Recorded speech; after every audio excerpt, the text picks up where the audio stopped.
बहुपद के प्रश्नावली 3 से एक बार फिर एक सवाल लेते हैं जो एग्जाम्पल से है। 6x² - 5x - 6 जिनके प्रथम पद के 6 और तृतीय पद के -6 का गुणा करने से -36 प्राप्त होता है। अब हम देखते हैं कि कौन कौन से पहाड़ में हमें 36 प्राप्त होता है। तो देखेंगे 1 के पहाड़ा में 36 प्राप्त हो सकता है, साथ ही 2 के पहाड़ा में 2 18 36 हो सकता है और 3 में भी प्राप्त हो सकता है, 3 12 36। साथ ही 4 निया 36 भी होता है और 6 छक्के 36 भी होता है, जो कि यहाँ पे अभी हमने देखा उसी प्रकार से। लेकिन यहाँ के मध्य पद में -5 है, उसके हिसाब से यहाँ पे कौन सा सही है। तो हम यहाँ देखते हैं ये वाले यहाँ पे सही होगा, क्योंकि अगर हम 9 में 4 घटाएंगे तो -5 यहाँ से प्राप्त कर सकते हैं। इसलिए हम मध्य पद को 4 और 9 के रूप में लिख सकते हैं, +4 n - 9। तो चलिए इसको हम लिखते हैं। ये हो जाएगा +4 - 9 = -5। तो यहाँ हो जाएगा ये 6x², यहाँ प्लस चिन्ह लेंगे और 5 को हम अभी ब्रैकेट में लिख सकते हैं, +4 - 9 और ये हो जाएगा x - 6, जिसे आगे हम लिखेंगे 6x², x का अंदर गुणा करें तो ये हो जाएगा 4x - 9x n - 6। अब यहाँ पे हम दो पदों का जोड़ी बना देते हैं, जहाँ से कामा निकालेंगे। तो इन दोनों पदों में देखना है कि ये दोनों संख्या कौन से संख्या के पहाड़ा में आ सकता है, कौन सी संख्या का गुणक है। तो 6 और 4 दोनों 2 के पहाड़ा में आ सकता है और दोनों में x भी है। तो 2 x हम कामा लेंगे, क्योंकि दोनों पद में x है और 6 और 4 दोनों 2 के पहाड़ा में आता है। तो 2 के पहाड़ा में 6 आता है 3 बार में, 2 तिया 6 और यहाँ एक x बाकी है, प्लस यहाँ से x बाहर हो गया है और ये हो जाएगा 2 दूनी 4। अब हम देखते हैं आगे के इन दो पदों से क्या कामा निकाले कि हमें 3x + 2 ब्रैकेट प्राप्त हो। तो 9 और 6 दोनों 3 के पहाड़ा में हमें प्राप्त होता है। तो यहाँ से हम -3 कामा निकालते हैं, तो ये हो जाएगा 3 तिया 9 x और माइनस कामा निकला है तो ये भी प्लस हो जाएगा, 3 दूनी 6। आगे हम देखते हैं कि यहाँ पे 3x + 2 दोनों पदों में है, उसे हम कामा निकालेंगे। 3x + 2 ये और ये कामा निकल गया, तो ये पहले पद में है अभी 2x और यहाँ पे है -3, जो कि इस बहुपद का गुणनखंड और आंसर है। ये आपका कार्य है, इसे हल करेंगे आप, जो कि बहुपद के प्रश्नावली 3 से है ये सभी सवाल। तो इनके पहले सवाल में जैसे कि इनका गुणा करने से -4 प्राप्त हो रहा है पहले और तीसरे का गुणा से, तो मध्य पद को इस प्रकार से तोड़ेंगे, 1x और -4x, तो इस प्रकार से मध्य पद टूटेगा। यहाँ पे है 21, तो मध्य पद को तोड़ेंगे 3 - 7 के रूप में, -4 प्राप्त होता है। ये हो रहा है 35, तो मध्य पद को तोड़ेंगे +5 - 7, तो -2 मध्य पद प्राप्त होता है। ये हो रहा है 18, 6 तिया 18, तो मध्य पद को तोड़ेंगे 2 निया 18 -7 प्राप्त होगा। पाँचवें सवाल में है प्रथम पद वाई स्क्वायर माइनस, तो इस माइनस को हटाने के लिए इस बहुपद में माइनस का गुणा करेंगे तो ये माइनस प्लस हो जाएगा, ये दोनों प्लस माइनस हो जाएगा। फिर इसे हम 156 गुणा में प्राप्त हो रहा है तो मध्य पद के 35 को लिखेंगे 39x माइनस 4x। 39 में 4 घटने से 35 भी प्राप्त हो रहा है। फिर बहुत आसानी से हल हो जाएगा। ये बहुपद के प्रश्नावली 3 से 11वां सवाल है, जो कि अपने जैसा एक अकेला सवाल है। यहाँ हम इनके प्रथम पद के करणी 3 और तृतीय पद के 6 करणी 3 का गुणा करते हैं। तो यहाँ पे करणी के बाहर कोई भी संख्या नहीं है तो उसे 1 मान लेते हैं और अब इनका हम गुणा करते हैं। तो करणी के बाहर 1 और यहाँ पे है 6, इनका गुणा होगा इनके साथ, ये हो जाएगा 6 कम 6, और करणी के अंदर करणी वाले से गुणा होगा तो 3 तिया 9 हो जाएगा। अब 9 का वर्गमूल हम लिखेंगे 3, फिर 6 और 3 का गुणा करेंगे तो आएगा 18। तो इस प्रकार से हमें 18 प्राप्त हुआ प्रथम व तृतीय पद के गुणा करने से। अब हम इनके मध्य पद के 9 को इस प्रकार से तोड़ेंगे कि उनका गुणनफल 18 प्राप्त हो और उनका योग जो है 9 हो। तो हम 9 को तोड़ सकते हैं 6 धन 3 में, जो जोड़ने से 9 होगा और गुणा करने से 18 होगा। अब इसको आगे हल करते हैं। तो हमने 9 को 3 धन 6 लिख दिए, अब बाकी सबको वैसे ही लिख दिया गया है। उसके बाद हम फिर से करणी 3y स्क्वायर लिख दे प्लस y का गुणा अंदर के 3y प्लस 6y हुआ प्लस 6 √3 हुआ।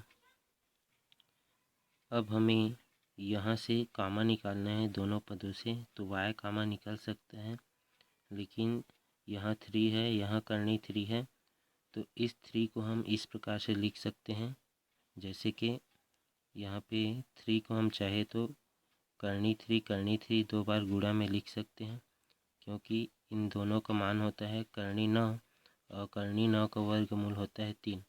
तो इस 3 को हम लिख सकते हैं करणी 3 2 बार गुणा में। तो इस प्रकार से हमने यहाँ पे 3 को √3 इंटू √3 2 बार लिख दिए। अब हम इसमें से कामा निकाल सकते हैं। अब हम यहाँ देख सकते हैं दोनों पदों में करणी 3 है और दोनों पदों में y भी है, जहाँ से करणी 3 और y को कामा निकालेंगे तो यहाँ से करणी 3 निकल जाने पर एक y बचा है, प्लस यहाँ से करणी 3 निकल और y भी निकल गया तो बच जाएगा करणी 3। अब यहाँ से हम 6 को कामा निकाल देते हैं तो यहाँ बचेगा y प्लस करणी 3। अब हम देख सकते हैं y प्लस करणी 3 कामा निकल रहा है, जिसे कामा निकालेंगे y प्लस करणी 3 कामा निकल गया तो प्रथम पद में भी है करणी 3y धन द्वितीय पद में है 6, जो इस बहुपद का गुणनखंड है और आंसर है। ठीक इसी प्रकार से एक एग्जाम्पल 22 है पुस्तक में, जिसे आप ऐसे ही हल कर सकते हैं, जिनका हिंट मैं थोड़ा सा यहाँ दे दिया हूँ।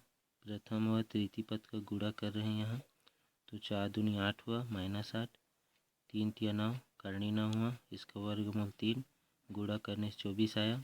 मध्य पद को हम 8 और 3 में तोड़ेंगे, 8 में 3 घटेगा 5 प्राप्त होगा और 8 3 का गुणा करेंगे तो ये भी 24 हो जाएगा। आगे फिर आप हल कर सकते हैं। बहुपद के प्रश्नावली 3 के लिए एक और सवाल, जिसमें हमने एक एग्जाम्पल लिया है। x² माइनस 4x प्लस 4, इनके प्रथम पद से हम लेते हैं 1, तृतीय पद से है 4, गुणा करने से 4 प्राप्त हुआ। तो मध्य पद का जो 4 है उसे हम लिख सकते हैं -2 n -2, और ये जुड़ने से -4 हो जाएगा। x² प्लस ब्रैकेट के अंदर हम ले सकते हैं -2 और बाहर में x और ये +4, ये हो जाएगा x² प्लस का अंदर गुणा होगा तो -2 और ये x, फिर ये -2 और इस x का गुणा +4। अब यहाँ से हम कामा निकालेंगे इन दो पदों से, तो x कामा निकलेगा, फिर x -2 इसको लिख सकते हैं। अब इन दो पदों से हम -2 कामा निकालेंगे तो x बचेगा और ये प्लस का माइनस हो जाएगा, 2 दूनी 4। अब यहाँ से भी हम x -2 को कामा ले लेते हैं, x -2 कामा ले लिए तो x ये और ये -2, इस प्रकार से ये आंसर प्राप्त हुआ जो कि गुणनखंड है। अब इसी प्रकार से दो सवाल मैं देता हूँ जिसे आप हल करेंगे, वो प्रश्नावली के सवाल हैं। ये दोनों सवाल प्रश्नावली 3 से हैं, जिसमें आप मध्य पद को तोड़ सकते हैं, -8 को -3 और -5 के रूप में। यहाँ पे हो रहा है 12 में 12 में 144, तो ये मध्य पद के 24 को लिख सकते हैं -12 और -12, फिर आप आसानी से हल कर सकेंगे। बहुपद के प्रश्नावली 3 से एक और एग्जाम्पल लेते हैं, जिसमें हम इनके प्रथम पद के 14 और तृतीय पद के -3 का गुणा करेंगे। ये होगा 14 या 42, -42 प्राप्त हुआ। अब हम देखते हैं इनके मध्य पद के लिए कौन सा संख्या है जिनके गुणा करने से 42 आए और जोड़ने या घटाने से 19 प्राप्त हो। जैसे कि 42 1 के पहाड़ा में भी आ सकता है, साथ ही हमें पता है 21 दूनी 42 भी होता है, जिसको हम लिख सकते हैं 2 21 42। साथ ही होता है जो अभी हमने देखा है 14 या 42, जिसको हम लिख सकते हैं इस प्रकार से। एक होता है 6 7 42।